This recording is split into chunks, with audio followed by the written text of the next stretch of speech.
بسم اللہ الرحمن الرحیم الحمدللہ رب العالمین۔ الحمدللہ رمضان کی آمد ہے، رمضان کی ساعتیں اور رمضان کا مبارک مہینہ الحمدللہ قریب ہے۔ اللہ اپنے فضل سے ہمیں رمضان تک پہنچائے۔ اس رمضان میں ہمیں عزم کرنے ہیں، ارادے کرنے ہیں، اپنی زندگی کی تبدیلی کے فیصلے کرنے ہیں۔ ایک عزم ہمیں یہ کرنا ہے کہ اب اللہ اس کے رسول کے بن کر زندگی گزاریں گے، اللہ اس کے رسول کے بن کر دنیا سے انشاءاللہ رخصت ہوں گے۔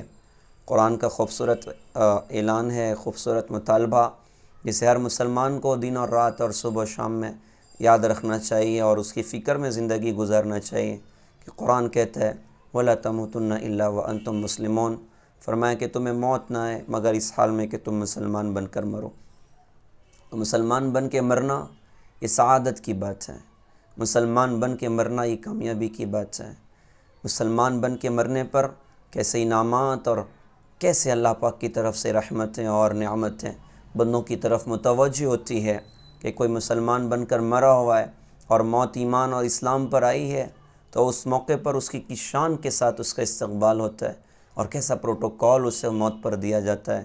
اللہ تعالیٰ ہمیں یہ سعادت دے کہ نیک بندہ اسلام کی حالت پر مرا ہے، کیسے اللہ پاک کی طرف سے اس کے اپنے استقبال ہیں کہ 500 فرشتے اللہ نے جنت کے زمین پر اتار دیے اور ان فرشتوں نے جنت کے پھولوں کے گلدستے اس کی اپنی خدمت میں پیش کیے۔ ہر گلدستے میں 20 رنگ کے پھول ہیں، ہر پھول کی خوشبو الگ ہے۔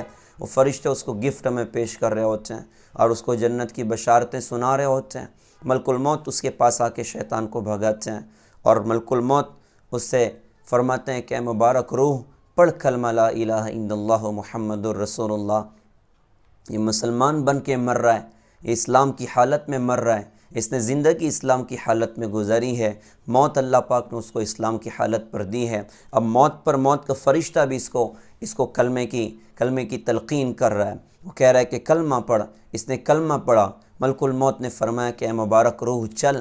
کدھر چل؟ تو ملک الموت نے کہا کہ فی صدر مخضود، ارے ایسی جنت کی طرف چل جس میں بغیر کانٹے کی بیریاں ہیں۔ وطلح منضود، جہاں پر تہ بتہ کیلے لگے ہوئے ہیں۔ وماء مسکوب، جہاں پر بہتا ہوا پانی ہے۔ وظل ممدود، جہاں پر گہرے درختوں کے سائے ہیں۔ وفاکہۃ کثیرہ، جہاں ڈھیر سارے فروٹس ہیں۔ لا مقطوعۃ ولا ممنوعہ، نہ ان کی فصل ختم ہونی ہے نہ ان کے کھانے میں کوئی روک ٹوک ہونی ہے۔ وفرش مرفوعہ، وہاں اونچے اونچے بچھونے اللہ پاک نے تیرے لیے تیار کیے ہیں۔ انا انشأناہن انشاء فجعلناہن ابکارا عربا اترابا، جنت کی خوبصورت حوریں بھی اللہ پاک نے تیرے لیے تیار کی ہیں۔ کن خوبصورت الفاظ کے ساتھ ملک الموت استقبال کر رہا ہے۔ روح کو بدن سے نکالا تو مسلمان مرا ہے، یہ اسلام کی حالت میں دنیا سے رخصت ہوا ہے، تو اس کو آسان موت اللہ پاک نے عطا فرمائی۔ جیسے آٹے میں سے بال سہولت کے ساتھ نکلتا ہے، ایسے اس کی روح کو اس کے بدن سے اللہ پاک نے سہولت کے ساتھ میں باہر نکال دی۔ اب یہ مسلمان بن کے مرا، کیسے اعزاز اور اکرام اللہ نے اس بندے کو عطا فرمائے کہ 500 فرشتے اس کا اپنا استقبال کر رہے ہیں اور قرآن کی خوبصورت آیت پڑھ رہے ہیں، یا ایتھا النفس المطمئنہ ارجعی الی ربک راضیۃ مرضیہ فادخلی فی عبادی وادخلی جنتی، اے نفس مطمئنہ آ اللہ کی طرف آج تو اللہ سے راضی، تیرا اللہ تجھ سے راضی، اللہ کے نیک بندوں میں داخل ہو جا، اللہ کی جنت میں داخل ہو جا۔ کیسے خوبصورت استقبال اس سے کیے گئے۔ یہ ہماری اپنی زندگی میں یہ بات ہمیں یاد رکھنی ہے کہ قرآن کا پیغام ہے وَلَا تَمُوتُنَّ إِلَّا وَأَنْتُمْ مُسْلِمُونَ، تمہیں موت نہ آئے مگر اس حال میں کہ تم مسلمان بن کر مرو۔ تو کون مرے گا مسلمان بن کر؟ یہ بات یاد رکھنے کی ہے کہ جو جیتا مسلمان بن کر ہے وہی مرتا مسلمان بن کر ہے۔ ہمیں جینا مسلمان بن کر ہے، ہماری دن بھی طاعت والی، ہماری راتیں بھی طاعت والی، ہمارا سونا، ہمارا اٹھنا، ہمارا چلنا، ہمارا پھرنا، ہمارے کاروبار، ہمارے اپنے خرچ، ہماری اپنی شادیاں، ہماری اپنی موت و میت، کہ ہم ہر حال میں اللہ اس کے رسول کے فرما بردار بن کر زندگی گزاریں، اطاعت والے بن کر زندگی گزاریں۔ یہ رمضان کا خوبصورت مقصد ہے کہ ہم اس رمضان کے ذریعے اپنی زندگی میں اللہ اس کے رسول کی اطاعت پیدا کریں، اطاعت اللہ کی مدد کو اترتی ہیں، اطاعت پر اللہ کی رحمتیں متوجہ ہوتی ہیں، اطاعت پر اللہ برکتوں کے فیصلے کرتا ہے، اطاعت پر اللہ دعاؤں کی قبولیت کے فیصلے کرتا ہے، اطاعت پر اللہ تعالیٰ جنت کے بڑے درجات کے فیصلے کرتا ہے، اطاعت دنیا اور آخرت کی خیر کے دروازے کھلا کرتی ہے۔ من یطع اللہ ورسولہ فقد فاز فوزا عظیما، قرآن کہتا ہے جس نے اللہ کی اطاعت کی، اللہ کے رسول کی اطاعت کی، اللہ اسے بہت بڑی کامیابی اللہ تعالیٰ عطا کرتا ہے۔ تو سب سے بڑی کامیابی کے ملنے کا راستہ یہ ہے کہ ہم اللہ اس کے رسول کی اطاعت پر آئیں، اللہ اس کے رسول کی فرما برداری پر آئیں۔ یہی رمضان کا خوبصورت پیغام اور یہی بدر کے خوبصورت موقع کا پیغام ہے کہ ہم اللہ اس کے رسول کی اطاعت پر آئیں۔ بدر میں اللہ نے فرشتوں کو اتارا، بدر میں اللہ نے اپنی مدد کو اتارا۔ کیسے اللہ کی مدد اتر گئی؟ کیسے اللہ نے فرشتوں کو مدد کے لیے اتار دیا؟ تو بدر میں صحابہ نے اطاعت کی اللہ اس کے رسول کی۔ اللہ کے رسول صحابہ کے ساتھ 313 صحابہ اب بدر کے مقام پر پہنچ گئے، دشمنوں سے مقابلہ ہوا اور 1000 کی تعداد دشمنوں کے، مسلمان 313 اور اللہ کے رسول نے دونوں کی کیفیتیں دیکھیں۔ مسلمان کا حال یہ ہے کہ 313 ہیں اور دشمن 1000 ہیں۔ مسلمان کا حال یہ ہے کہ بدن پہ کپڑا نہیں، پیر میں چپل نہیں اور ڈھنگ سے سواریاں نہیں، ڈھنگ سے کھانا نہیں، ٹوٹی ہوئی تلواریں، چند نیزے، 2 گھوڑے، 70 اونٹ اور بالکل نہتے صحابہ، اور دشمن ان کے پاس 1000 کی فوج ہے اور ہتھیار پاس، اسباب پاس، خانے پاس، سواریاں ان کے اپنے پاس میں۔ اللہ کے رسول نے صحابہ کو جمع فرمایا اور جمع کر کے آپ نے صحابہ میں مشورہ کیا۔ اللہ کے رسول صاحب وحی تھے، آپ پر اللہ قرآن اترتا تھا، آپ کو مشوروں کی کیا ضرورت ہے؟ لیکن آپ نے اپنی آگے آنے والی امت کو یہ پیغام دیا کہ دیکھو مشوروں سے کام کرنا، مشوروں سے کام کرنا۔ آپ نے صحابہ کو جمع کیا اور جمع کر کے آپ نے صحابہ میں 2 مجمع تھا، ایک انصار کا تھا، دوسرا مہاجرین کا تھا۔ انصار کی تعداد زیادہ جو مدینہ کے لوگ تھے، مہاجرین جو ہجرت کر کے مدینہ ان کی تعداد بڑی تھوڑی تھی۔ تو آپ نے فرمایا بھائی بتاؤ کیا کرنا ہے؟ تو مہاجرین میں سے ایک صحابی کھڑے ہوئے اور کھڑے ہو کر کہا کہ حضرت آپ جو حکم کرو ہم پورا کرنے تیار ہیں۔ جب وہ بیٹھ گئے تو آپ نے پھر فرمایا بھائی بتاؤ کیا کرنا ہے؟ تو پھر کوئی اور مہاجر صحابی کھڑے ہوئے، کہا حضرت جو حکم کرو گے ہم پورا کرنے تیار ہیں۔ جب وہ بیٹھ گئے تو آپ نے پھر فرمایا بھائی بتاؤ کیا کرنا ہے؟ تو اب انصار سمجھ گئے کہ لگتا ہے اللہ کے رسول کا اشارہ ہماری طرف ہے۔ تو انصار کے ایک بڑے سردار حضرت سعد بن معاذ رضی اللہ عنہ کھڑے ہوئے اور کھڑے ہو کر کہا کہ حضرت لگتا ہے آپ ہم سے پوچھنا چاہتے ہیں، تو اگر آپ کا اشارہ ہماری طرف ہے تو ہم اپنی بات کا آپ کے سامنے اظہار کرتے ہیں۔ ہم نے مکہ میں تو آپ سے کہہ دیا تھا کہ ہم مدینہ کے اندر رہ کر آپ کا پورا ساتھ دیں گے، تو اس وقت ہم آپ کو پہچانتے ہی نہیں تھے اچھی طرح، جانتے ہی نہیں تھے اچھی طرح۔ اب آپ مکہ سے ہجرت کر کے آپ مدینہ تشریف لے کر آئے، ہم نے 1 سال تک آپ کی خوبصورت زندگی کو دیکھا، آپ کے اخلاق، آپ کی صورت، آپ کی سیرت، آپ کی سخاوت، کیا خوبصورت زندگی آقا صلی اللہ علیہ وسلم کی۔ آپ کے اخلاق کو انہوں نے دیکھا تھا، آپ کی سخاوت کو انہوں نے دیکھا تھا، آپ کی سچائی کو، آپ کی امانت داری کو انہوں نے دیکھا تھا، آپ کی حیا اور پاک دامنی کو انہوں نے دیکھا تھا۔ تو کہا کہ حضرت ہم نے 1 سال تک آپ کو دیکھا ہے، اب آپ کے دیکھنے کے بعد، آپ کے قریب رہنے کے بعد اب تو دل کی وہ کیفیت ہے کہ آپ جو حکم کرو ہم پورا کر جائیں۔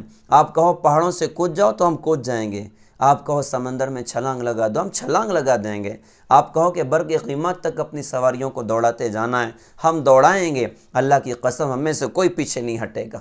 اللہ اکبر۔ اللہ کے رسول نے سنا تو آپ کا چہرہ خوشی سے دمک اٹھا، آپ کا چہرہ کھل گیا اور آپ نے ارشاد فرمایا کہ ہاں اب اللہ کی مدد آئے گی۔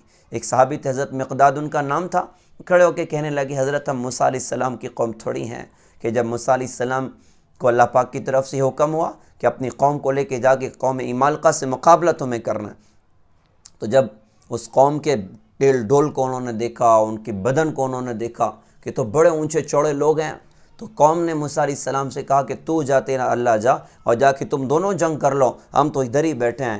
انہوں نے کہا کہ حضرت مقداد نے کہا کہ حضرت ہم موسیٰ علیہ السلام کی قوم تھوڑی ہیں کہ انہوں نے کہا تھا کہ تم جاؤ اور اللہ جا کر جنگ کر لو، ہم تو ادھر ہی بیٹھے ہیں، ہم آپ کے صحابی، ہم آپ کے ساتھی ہیں، آپ چلیں، ہم آپ کے دائیں سے بائیں سے آگے پیچھے سے ہم قتال کرنے کو تیار ہیں۔ اللہ کے رسول نے فرمایا کہ ہاں اب اللہ کی مدد آئے۔ اللہ کی اطاعت مدد کے دروازے کھولا کرتی ہے۔ بدر کے فرشتے یہیں نہیں اتر گئے، اسے کہنے والے نے کہا تھا کہ فضائے بدر پیدا کر، فرشتے تیری نصرت کو اتر سکتے ہیں گردوں سے قطار اندر قطار اب بھی۔ فضائے بدر کیا ہے؟ فضائے بدر کا پیدا کرنا کیا ہے کہ ہم اپنی زندگیوں میں اللہ اس کے رسول کی اطاعتوں پر آئیں، اپنی کمائی میں نظر ہو، اپنی خرچ پر نظر ہو، اپنی جوانیاں، اپنا بڑھاپا، اپنی شب و روز ہم اللہ اس کے رسول کی مکمل اطاعت پر آئیں کہ ہم اپنی خواہش پر نہیں چلیں گے، اپنے ارمان پر نہیں چلیں گے، اپنی چاہتوں پر نہیں چلیں گے۔ ہمارے سامنے تو اللہ کا رسول ہے، ہمیں اللہ اس کے رسول کے علاوہ کچھ بھی نہیں چاہیے۔ ہم جئیں گے ان کے دین پر، ہم مریں گے ان کے اپنے دین پر۔ لہٰذا اس رمضان میں ہمیں اس بات کے جذبے اپنے اندر میں لینے ہیں، اس بات کے عزم کرنا ہے کہ انشاءاللہ اب ساری زندگی کے لیے اپنی زندگی کو اللہ اس کے رسول کی اطاعت پر لائیں، جئیں گے ان کے دین پر، مریں گے ان کے اپنے دین پر۔ یہ اللہ کی مدد کے دروازے کھولا کرتی۔ اچھا، دوسرا پیغام، اب اللہ کے رسول رات میں جا کے سو نہیں گئے، بلکہ بدر کے مقام پر ایک مسجد ہے، مسجد عریش اس کا نام، چبوترے کو عریش کہتے ہیں، تو آپ کے لیے وہاں پر خیمہ تیار کیا گیا تھا۔ آپ نے ساری رات اس خیمے میں اللہ کی دیوار میں سجدے میں گزار دی، رونے دھونے میں گزار دی، اللہ سے مانگنے میں گزار دی۔ اب ساری رات اللہ سے دعائیں کرتے رہے، کیونکہ 13 سال کی آپ کی کڑی محنت تھی، 13 سال کی بڑی مشقتوں والی آپ کی محنتیں تھیں کہ آپ نے 13 سال محنت کر کے 313 کا مجمع تیار کیا تھا۔ تو آپ ساری رات اللہ کی بارگاہ میں روتے رہے، اور رو کر ایک ایسا جملہ آپ کی زبان سے نکلا جو کائنات کی تاریخ کا انوکھا جملہ ہے، کہ جو جملہ صرف نکلا اس کائنات میں واحد حضرت محمد صلی اللہ علیہ وسلم کی زبان اقدس سے، نہ ان سے پہلے کسی نے ایسا جملہ کہا، نہ قیامت تک کوئی ایسا جملہ کہنے کا لائق اور حقدار ہو سکتا ہے۔ آپ نے اللہ سے کہا کہ میرے اللہ، اگر آج یہ 313 کی جماعت ہلاک ہو گئی، اور اگر آپ نے اپنی مدد کو روک لیا اور یہ 313 بھی ختم ہو گئے، تو پھر قیامت تک آپ کی دھرتی پر آپ کی عبادت نہیں کی جائے۔ اور کیوں نہ آپ کی زبان پر یہ جملہ ہوتا، کیونکہ یہ تو 313 کا مجمع بڑی مشقتوں سے تیار ہوا، 2 بیٹیوں کو طلاق پڑی، گلے میں پھندا ڈال کے گھسیٹا گیا، راستے میں کانٹے بچھائے گئے، حضرت زینب کو برچھا پھینک کے مارا گیا، اور سجدے کی حالت میں اونٹ کی اجڑی آپ کے اوپر ڈالی گئی، پتہ نہیں کیا کیا دکھ درد دیکھے۔ 3 سال شعیب ابن ابی طالب میں فل لاک ڈاؤن کر کے آپ اور آپ کے ساتھیوں کو 3 سال کے لیے قید کر دیا گیا۔ طائف گئے کہ اللہ کا دین شاید وہاں سے زندہ ہو جائے، لیکن دشمنوں نے مار وہ حال کیا کہ آسمان پر صف ماتم بچھ گئے، آسمان پر فرشتے روئے کہ اللہ تیرے حبیب کے ساتھ آج طائف کی وادیوں میں کیا ہو رہا ہے۔ کتنے درد اور دکھ کے بعد یہ 313 کا مجمع تیار ہوا تھا، گویا کہ آپ نے اللہ کی جیوار میں یہ بات رکھ دی، پیارے اللہ یہ مجمع بڑی مشقتوں سے تیار ہوا ہے، اور اگر آج آپ نے اپنی مدد کو روک لیا تو پھر قیامت تک آپ کی دھرتی پر آپ کی عبادت نہیں کی جائے۔ اللہ نے فرمایا کہ نبی جی ہم مدد اتاریں، اور پھر جب حضرت ابوبکر بھی آ گیا اور پیچھے سے پکڑ لیا کہ حضرت آپ بس کریں، اب اللہ کی مدد آ جائے گی۔ کیا پیغام ہے، کیا پیغام ہے! یہ پیغام ہے کہ ہم اپنی راتیں سجدوں سے آباد کریں، اپنی راتیں تلاوت سے آباد کریں، اللہ کی جیوار میں رونے دھونے والے بنیں، اللہ کو منانے والے بنیں، اللہ کو راضی کرنے والے بنیں۔ اللہ کو بندوں کا رونا اللہ کو بہت پسند ہے، بندوں کی دعائیں اللہ کو بہت پسند ہیں۔ جو بندہ اللہ سے دعائیں کرتا ہے اللہ اس سے خوش ہوتا ہے، اور جو نہیں مانگتا اللہ اس سے ناراض ہوتا ہے۔ اللہ سے دعا کرنا ایمان کی علامت ہے، اللہ سے دعا نہ مانگنا تکبر کی علامت ہے۔ جو متکبر ہوتا ہے وہ اللہ سے دعا نہیں کرتا، اور جس کے اندر تواضع ہوتی ہے، جس کے اندر ایمان ہوتا ہے، وہ اللہ کی بارگاہ میں رونے والا بنتا ہے، دھونے والا بنتا ہے، اپنے رب کو منانے والا بنتا ہے۔ محترم بھائیوں، یہ ہماری اپنی ضرورت ہے کہ اپنی راتیں ہم گناہوں سے بچائیں، نافرمانیوں سے بچائیں، بطور خاص موبائل کے غلط استعمال سے اپنے آپ کو بہت بچائیں۔ میں اللہ کا واسطہ دے کے اپنے نوجوان دوستوں سے کہوں گا، اپنی جوان بہنوں سے کہوں گا، اللہ کے لیے اپنی راتیں موبائل میں ضائع نہ کریں، اللہ کے لیے اپنی راتیں موبائل میں برباد نہ کریں۔ قیمتی دن اور رات اللہ پاک نے ہمیں عطا فرمائے، قیمتی موقع اللہ تعالیٰ نے ہمیں عطا فرمائے۔ اپنی رات سجدوں سے آباد کر دیں، اپنی رات قرآن کی تلاوت سے آباد کر دیں، اپنی رات اللہ کی یاد سے آباد کر دیں۔ کہنے والے نے کہا تھا، اسی کشمکش میں گزری میری زندگی کی راتیں، کبھی سوز و ساز رومی، کبھی پیچ و تاب رازی۔ اور کہنے والے نے کہا تھا، میری زیست کا حال کیا پوچھتے ہو، بڑھاپا نہ بچپن نہ اس میں جوانی، جو چند ساعت ہیں یاد دلبر میں گزری، وہی ہے وہی بس میری زندگانی۔ ہم قرآن کو وقت دیں، ہم اللہ کی یاد کے لیے وقت نکالیں، کچھ رات کی تنہائیاں فارغ کر کے اللہ کی جیوار میں سجدے کریں، اللہ کی دیوار میں اللہ کی یاد کے ساتھ بیٹھنے والے بنیں۔ لا معبود الا اللہ، لا مقصود الا اللہ، لا مسجود الا اللہ، لا مرغوب الا اللہ، لا الہ الا اللہ، اللہ اللہ، اللہ اللہ، اللہ اللہ۔ کتنا پیارا نام اللہ کا ہے، کتنا میٹھا نام اللہ کا ہے۔ اپنی رات کی تنہائیاں فارغ کر کے اپنے اللہ کو دیں۔ کچھ رونے دھونے والے بنیں، اللہ کو منانے والے بنیں۔ آج دعا کرنے والے کم ہو گئے، آج اللہ کی بارگاہ میں رونے والے کم ہو گئے۔ امت کتنے سخت حالات سے گزر رہی، امت کتنے مشکل حالات سے گزر رہی۔ میں اللہ کا واسطہ دے کہ میں اپنی ذات سے بھی کہوں اور سننے والوں سے بھی کہوں کہ اللہ کے لیے اپنی راتیں ہم گناہوں سے بچائیں، نافرمانیوں سے بچائیں، بطور خاص موبائل کے غلط استعمال سے اور بیجا استعمال سے اپنے آپ کو بہت بچائیں۔ اس نے نسلوں کو برباد کر کے رکھ دیا، اس نے نسلوں کو ضائع کر کے رکھ دیا۔ حضرت سعید ابن جبیر بڑے تابعی ہیں، حضرت حسن بصری رحمۃ اللہ علیہ سے کہا تھا حضرت مجھے کچھ وصیت فرمائیں، تو انہوں نے بڑی 3 عجیب وصیتیں فرمائیں۔ ایک تو فرمایا کہ دیکھو بادشاہوں سے دوستی نہ کرنا، کیونکہ ان کا انجام اکثر اچھا نہیں ہوتا اور بادشاہوں کو نظر بدلنے میں زیادہ وقت نہیں لگتا۔ دوسرا فرمایا کہ کسی نامحرم عورت کے ساتھ اکیلے کبھی کسی کمرے میں نہ ہونا، اگرچہ تو وہ عورت رابعہ بصریہ ہو اور تو اس کو قرآن کی تعلیم دے رہا ہو، کبھی کسی عورت کے ساتھ اکیلے کمرے میں نامحرم کے ساتھ کبھی نہ ہونا۔ اور تیسرا فرمایا کہ دیکھو مزامیر سے بچنا، مزامیر سے بچنا، کیونکہ اس سے انسان کا دل قابو میں نہیں ہوتا ہے۔ مزامیر کسے کہتے ہیں؟ ناچ گانے کے آلات۔ اس زمانے میں تو بڑے سادہ ہوا کرتے تھے، آج کل تو بڑے بڑے سخت ہیں، بڑے عجیب ہیں۔ تو فرمایا کہ دیکھو ناچ گانے کے آلات سے بچنا، اس سے انسان کا دل قابو میں نہیں ہوا کرتا۔ لہٰذا کتنے نوجوانوں کی جوانیاں آج ضائع ہو رہی ہیں، کتنی نوجوان بچیوں کی زندگیاں آج ضائع ہو رہی ہیں موبائل کے غلط استعمال کی وجہ سے۔ لہٰذا یہ بدر کی رات کا پیغام ہے۔ حضور نے ساری رات اللہ کی جیوار میں رونے میں لگائی، ہم بھی اپنی راتوں کی حفاظت کریں، کچھ رونے دھونے والے بنیں، اللہ کے سے مانگنے والے بنیں، اللہ کی جیوار میں آنسو گرانے والے بنیں۔ رونا دھونا، اللہ سے توبہ استغفار کرنا، یہ اللہ کی رحمتوں کو متوجہ کرتا ہے، یہ اللہ کی مدد کے اترنے کا ذریعہ ہوا کرتا ہے۔ نوح علیہ السلام نے اپنی قوم سے کہا تھا استغفروا ربکم انہ کان غفارا یرسل السماء علیکم مدرارا وَيُمْدِدْكُمْ بِأَمْوَالٍ وَبَنِينَ وَيَجْعَلْ لَكُمْ جَنَّاتٍ وَيَجْعَلْ لَكُمْ أَنْهَارًا۔ اے لوگوں تم اللہ سے استغفار کرو، تمہارے استغفار پر اللہ تمہارے لیے تمہارے گناہوں کو معاف کرے گا، تمہارے لیے رحمت کی بارشیں برسائے گا، مال اور اولاد کے ذریعے اللہ تمہاری مدد کرے گا، تمہارے لیے اللہ باغات لگائے گا، تمہارے لیے اللہ نہروں کو جاری کرے گا۔ اللہ کی رحمت کو اترنے کا راستہ استغفار کی کثرت ہے، دعاؤں کا مانگنا ہے، اللہ سے استغفار کرنا ہے۔ دعائیں اللہ کی طرف سے مدد کے دروازے کھلوا دیتی ہیں۔ یاد رکھنا دنیا میں بڑے بڑے انقلاب دعا کی برکتوں سے آئے، دعا کی وجہ سے آئے۔ نوح علیہ السلام نے 950 سال تک محنت کی، 80 یا 82 نے کلمہ پڑھا، اور پھر جب اللہ پاک کی طرف سے اشارے مل گئے کہ اب ان میں سے کوئی کلمہ نہیں پڑھے گا، اب نوح علیہ السلام نے دعا کی ہے رب لا تذر علی الارض من الکافرین دیارا، اللہ ایک بھی نافرمان کو چلتا پھرتا مت چھوڑنا۔